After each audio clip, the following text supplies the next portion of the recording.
வணக்கம். செல்வகுமாரின் 2 நிமிட அதிகாலை வானிலை ஆய்வறிக்கை. அதிகாரப்பூர்வ வானிலை அறிக்கைக்கு இந்திய வானிலை ஆராய்ச்சித்துறை அறிக்கையை பார்க்கும் 2024 டிசம்பர் 20 வெள்ளிக்கிழமை அதிகாலை பதிவு.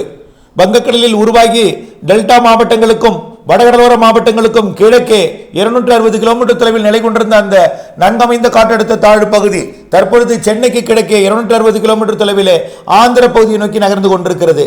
நாளை 21ஆம் தேதி நெல்லூருக்கு கிழக்கே இருந்துவிட்டு பிறகு யூடேன் போட்டு 22ஆம் தேதி மீண்டும் சென்னைக்கு கிழக்கே 300 கிலோமீட்டர் தொலைவில் அமைந்துவிட்டு பிறகு படிப்படியாக வட இலங்கை மற்றும் டெல்டா மாவட்ட கரையை நெருங்கி தமிழ்நாட்டின் ஊடாக அரபிக்கடல் நோக்கி 24, 25, 26ஆம் தேதி நகர்ந்து செல்லும் என்பதனால இந்த மாதம் 22ஆம் தேதி 23ஆம் தேதியிலிருந்து தமிழ்நாட்டின் அனைத்து மாவட்டங்களுக்கும் மழைப்பொழிவை ஆங்காங்கே தொடங்கி 24, 25, 26 தேதிகளில் அனைத்து மாவட்டங்களுக்கும் பரவலான மழைப்பொழிவை கொடுக்க போகிறது.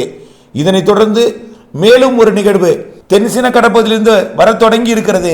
ஏற்கனவே ரீஎன்ட்ரி கொடுக்கக்கூடிய அரபிக்கடல் நிகழ்வு இலங்கைக்கு தெற்கு புறமாக வந்து தெற்கு மத்திய வங்கக்கடலில் வரக்கூடிய 24ஆம் தேதி அமைந்து வர இருக்கக்கூடிய நிகழ்வோடு இணைந்து 28, 29, 30, 31ஆம் தேதியில் அதுவும் இலங்கை மற்றும் தமிழ்நாட்டின் கரையை கடந்து அரபிக்கடலுக்கு செல்லும். அடுத்தடுத்த 2 நிகழ்வுகள், அதாவது யூடேன் போடும் நிகழ்வு ஒன்று, ரீஎன்ட்ரி கொடுக்கும் நிகழ்வு என்று 2 நிகழ்வுகள் 23ஆம் தேதியிலிருந்து 31ஆம் தேதி வரை அடுத்தடுத்த மழைப்பொழிவுகளை கொடுக்க போகிறது என்பதை நினைவில் கொள்ள வேண்டும். 27ஆம் தேதி ஒரு நாள் இடைவெளி இருக்கலாம், ஆனால் பிற நாட்கள் மழைக்கு வாய்ப்பு இருக்கிறது.